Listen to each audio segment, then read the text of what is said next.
Hello అందరికీ. ఈరోజు మీకు నా ఈవినింగ్ రొటీన్ చూపిస్తాను. ఈవినింగ్ 6:00 అయితే వాకింగ్ వెళ్ళిపోయామనమాట. అక్కడ వాకింగ్ ఏరియా ఉంటుంది ఎండాడలో. సో, ఒక 6 రౌండ్స్ అయితే వేసేసాము. దాని తర్వాత నా ఫ్రెండ్ స్నాక్స్ తింటానని చెప్తే వేడివేడిగా జిలేబీ తినడానికైతే వెళ్ళిపోయాము. అక్కడి నుంచి రూమ్‌లో వెజిటబుల్స్ లేవని చెప్పి ఇక్కడ ఫ్రెష్‌గా వెజిటబుల్స్ ఉంటాయి. వెజిటబుల్స్ కొనడానికైతే వెళ్ళాము. చూడండి అక్కడ అప్పుడే మామిడికాయలైతే వచ్చేసాయి. చాలా పెద్దగా కూడా ఉన్నాయి.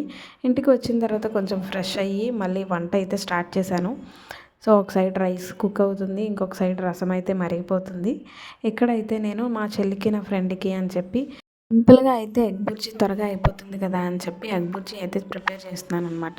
ముందుగా ఆనియన్స్ కట్ చేసుకొని వాటిని బాగా ఫ్రై చేసుకోవాలి. ఫ్రై అయిన తర్వాత టమాటాస్ కూడా కట్ చేసుకొని వేసుకోవాలి. అవి కూడా బాగా ఫ్రై అయిన తర్వాత ఉప్పు, కారం, పసుపు వేసుకోవాలి.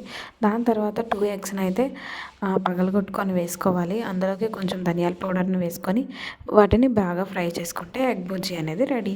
సో, ఈలోపు చారు బాగా మరిగిపోయిందని చెప్పి చారు కూడా తాలింపు పెట్టేశాను. సో, వాళ్ళైతే తినేశారు. నేనైతే ఇప్పుడు ఇక్కడ కూర్చొని చదువుతున్నామనమాట. సో, 11 వరకు చదివి దాని తర్వాత పడుకుని పోయాము. ఇదే ఫ్రెండ్స్ నా ఈవినింగ్ రొటీన్.